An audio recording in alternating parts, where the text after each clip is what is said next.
यहाँ टूरिस्टों में कोई गहन डिस्कशन चल रहा है। मैं हूँ ट्रैवलर प्रमोद गुरु, अपने चैनल में आपका स्वागत करता हूँ। अंडमान पार्ट 2 में आपको यात्रा पे ले जाऊँगा। और जब टूरिस्ट सुबह सुबह तैयार होकर निकलते हैं ना, तो उनके अंदर एक जोश होता है घूमने का। और जब फोटोग्राफी का भी बहुत शौक होता है, खासकर महिलाओं का। और महिलाओं की फ़ोटोग्राफी करना आसान नहीं है। इस काम में हमारे लवनीश जी बहुत ही माहिर हैं। उनको पता है महिलाओं की फ़ोटो कैसे खींचनी है, उनको कैसे तैयार करना है, किस सीक्वेंस में खड़ा करना है, किस पोज में खड़ा करना है। उन सब करने के बाद वो फ़ोटो खींचते हैं उनकी। और फ़ोटो खींचने के बाद उनको चेक करवाते हैं क्या आपकी फ़ोटो सही आई है। अगर वो यस करते हैं तो आगे बढ़ते हैं, नहीं तो फिर दोबारा फ़ोटो। ये काम हर एक नहीं कर सकता, पेशेंस चाहिए। तो लवनीश जी ये काम बखूबी निभाते हैं और उन्होंने ये काम बहुत बढ़िया से किया। इस बार हम जाएंगे रोज़ आइलैंड की यात्रा पर, हिस्टोरिक रोज़ आइलैंड। और हम ये बैठे हैं Rajiv Gandhi water sports complex jetty पर। यहीं से एक फेरी चलती है जो कि 30 मिनट में आपको रोज़ आइलैंड पर पहुंचा देगी। अगर आप स्पीड के शौकीन हैं तो आप स्पीड बोट से भी जा सकते हैं। और यहाँ जाने के लिए लोगों का जोश आप देख सकते हैं, कितना जोश होता है।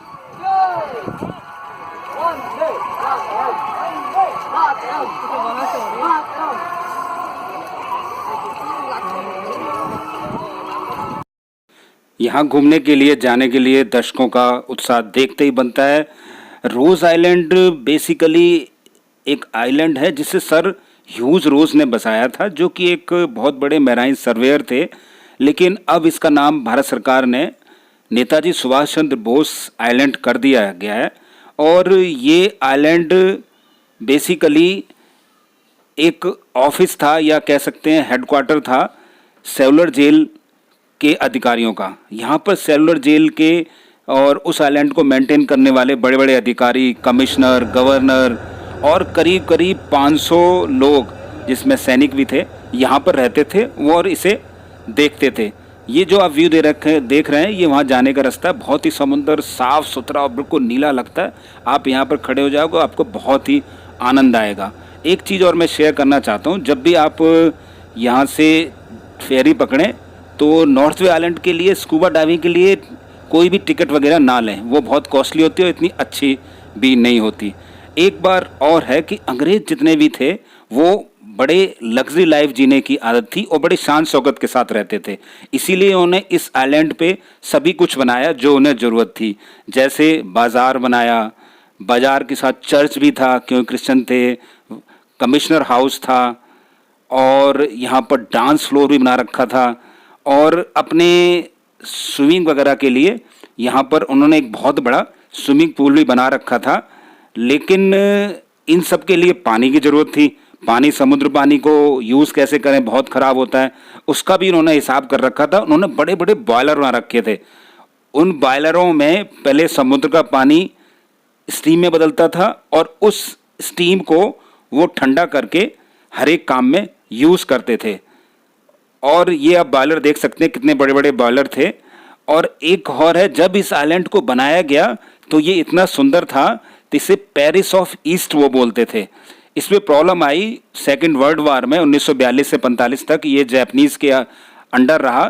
तब उन्होंने यहाँ पर बड़ी बड़ी सुरंगें बनाई और बंकर बनाए, जो आप अभी भी देख सकते हो। वैसे यह आइलैंड इतना सुंदर है, आप पीछे देख रहे हैं, ये नॉर्थ वे आइलैंड है। यहाँ से सभी आइलैंड ना पास पास है, वो आपको बहुत सुंदर दिखाई देंगे। फोटोजेनिक है, जहाँ भी खड़े होकर आप फ़ोटो खींचोगे बड़ी सुंदर आएगी। और अभी भी यहाँ पर एक तरह से जंगल सा ही बसा हुआ है।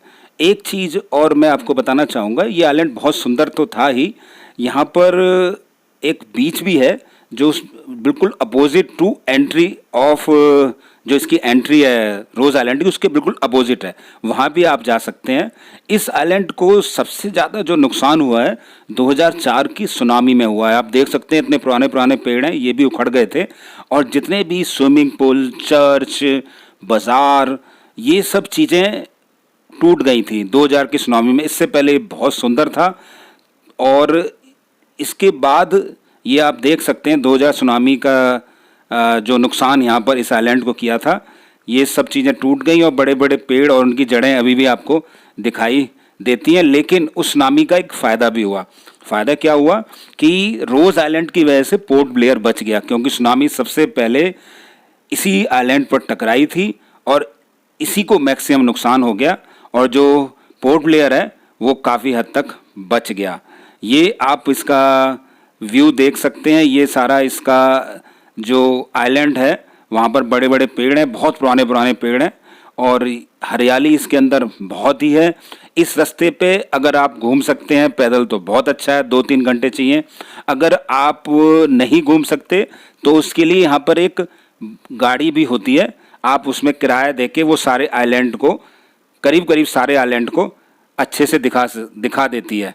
तो उसका भी आप चिंता ना करें। एक चीज़ और ध्यान रखें, जब भी यहाँ पर जाएं अपने खाने का सामान जरूर साथ में लेंगे। खाना मिलता है यहाँ पर लेकिन कॉस्टली होता है और हर जगह इतना बढ़िया नहीं मिलता, इसलिए जब भी जाएं खाना अपने साथ रखें। और एक चीज़ बहुत ही बढ़िया यहाँ पर, हिरन।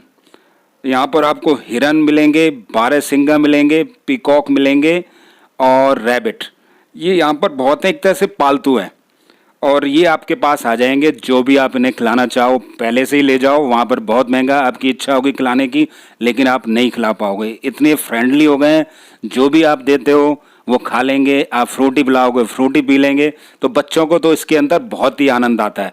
बच्चों के लिए तो एक बार ये जानवर मिल जाएं फिर आपसे कोई लेना देना नहीं है। इन जानवरों के साथ लगे रहेंगे, फ़ोटो खिंचवाएंगे, गोदी में उठा लेंगे और ये भी इतने फेमिलियर हैं कि ये कुछ नहीं कहते। ये बारहसिंगा भी यहीं पर है, हिरण भी यहीं पर है और आप इन्हें बच्चे ऐसे ट्रीट करते हैं जैसे बिल्कुल दोस्त हों, बिल्कुल बच्चे हों। और आपने चमत्कार देखना है तो आप गाइड के साथ जाओ। गाइड एक सीटी बजाएगा, उसकी ये भाषा समझते हैं और सारे के सारे एक साथ ही आपके पास दौड़कर आ जाएंगे। यहाँ पर शाम को 3D light and sound show होता है जो कि पोर्ट ब्लेयर के शो से भी अच्छा है। यहाँ पर आप पोर्ट ब्लेयर से लंच के बाद पहुँचें और 3D light and sound show देख के वापस आ जाएं। रोज़ आइलैंड से 10-12 मिनट में आप नॉर्थ वे आइलैंड पहुँच जाएंगे। नॉर्थ वे आइलैंड पर देखने के लिए तो कुछ खास नहीं है, लेकिन अगर आपने वाटर एक्टिविटी करनी है तो आप वहाँ जा सकते हैं और वहाँ पर आपको snorkelling, semi submarine activity, scuba diving आदि मिल जाएंगे। और लेकिन खाली स्कूबा डाइविंग करनी है तो मेरा गाइडेंस है आप हैवलॉक या नील आइलैंड पर करें, वहाँ पर ज़्यादा बेटर है, पानी ज़्यादा साफ़ है। एक और, अगर पानी गंदा है, बरसात हुई है तो आप यहाँ पर ना जाएं, आपके पैसे वेस्ट होंगे। गंदे पानी में, बरसात के बाद पानी में यहाँ कुछ दिखाई नहीं देता, सिर्फ पैसे ख़राब होंगे। अगर आप हैवलॉक नहीं जा रहे तो फिर वाटर एक्टिविटी आप यहीं पर कर लीजिए। सभी एक्टिविटी से ज़्यादा अच्छा स्कूबा डाइविंग है। मैं तो कहता हूँ सबको स्कूबा डाइविंग करनी चाहिए। अगर लेडीज़ नहीं करना चाहती तो बात दूसरी है, थोड़ी सी भी हिम्मत करें तो बहुत बढ़िया एक्टिविटी है, मज़ा आता है, एन्जॉय करेंगे। और यहाँ से आप ना टिकट वहाँ से ना खरीदें, कुछ लोग वहीं पर बुक करते हैं, पोर्ट ब्लेयर से बुकिंग करवा लो, आप ऐसा ना करें। यहाँ पर आके आप बार्गेनिंग भी कर सकते हैं और आपको जल्दी भी करवाएंगे, इसलिए यहीं पर आके आप उनकी टिकट परचेज़ करें और यहीं पर बार्गेनिंग करके आप कोई भी एक्टिविटी कर सकते हैं।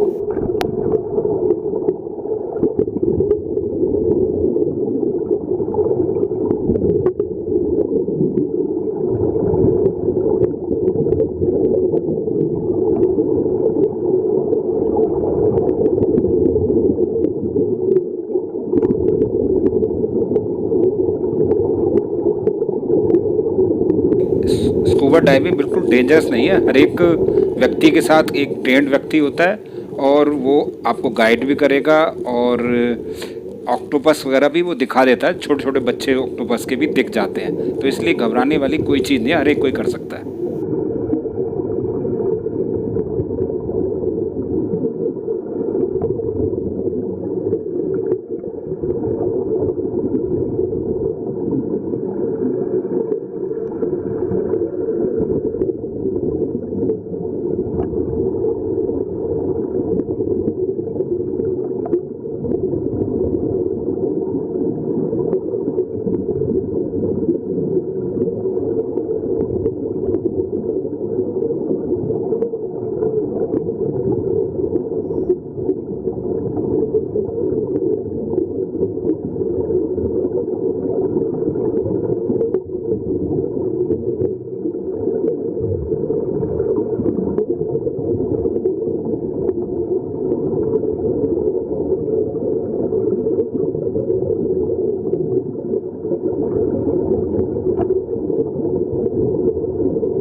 सभी लेडीज़ ने सेमी सबमरीन एक्टिविटी की, उसमें नीचे ग्लास लगा होता है और उस ग्लास से नीचे वाटर एक्टिविटी और कोरल्स आप देख सकते हैं। वही देखो जैसे वो नदी होगी कोई ना, देखा है ना, बिल्कुल वो जो नदी के साथ पहाड़, हाँ वही तो मैं कह रही हूँ, वही पूरी ऐसा का ऐसे दब गया जैसा है।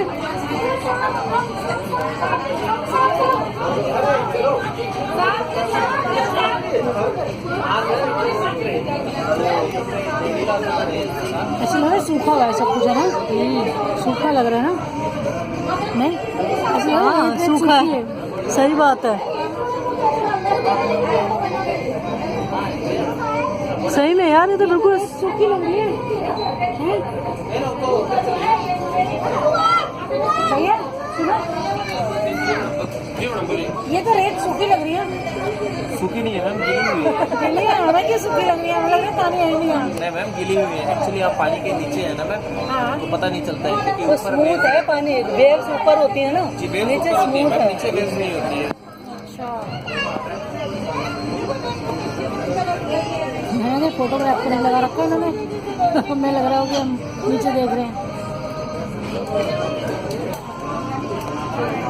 बस स्कूबा डाइविंग का यही फायदा था कि जैसे हम नीचे देखे ना, हाथ लगा के देखने वाली चीजें जो होती हैं। हाँ वो टक्कर भी होती है। हाँ बेचारे वहीं खड़े हैं काले कपड़े पहन के। अच्छा, वो तो आगे आगे एरिया में, यहाँ थोड़ी ला रहे हैं, नीचे थोड़ी ला रहे हैं हमको, वहीं रखा हुआ है कोने पे।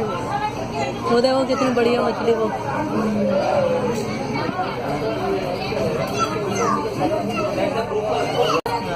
मछलियों को ग्रुप था यो वो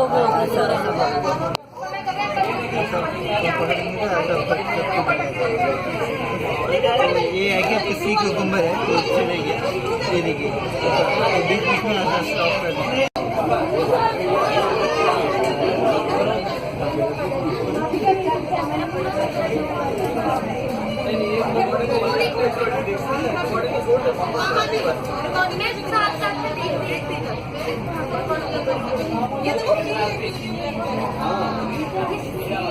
समुद्र की गहराई ना हो सकते, जैसे कि तो बहुत पास है ना, जितना जाते जाओगे गहरी होती जाती है।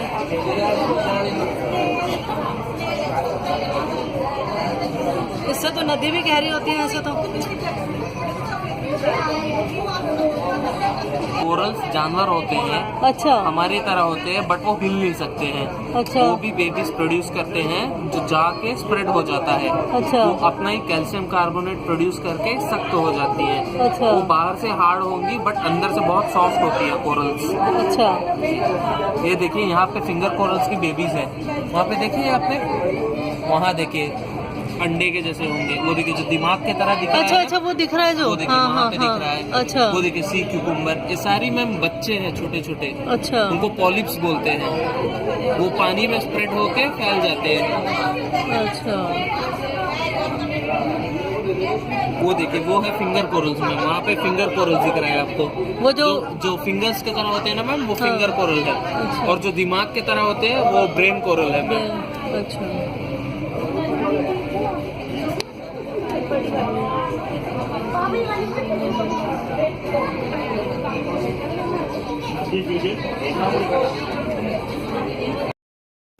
सुबह 9 बजे अगर आप पोर्ट ब्लेयर से निकलते हैं तो दोनों आइलैंड देख के आप शाम 5 बजे तक वापस पोर्ट ब्लेयर आ सकते हैं। इसके नेक्स्ट पार्ट में मैं आपको दिखाऊंगा 12 टांग और नील आइलैंड, देखना ना भूलें, बहुत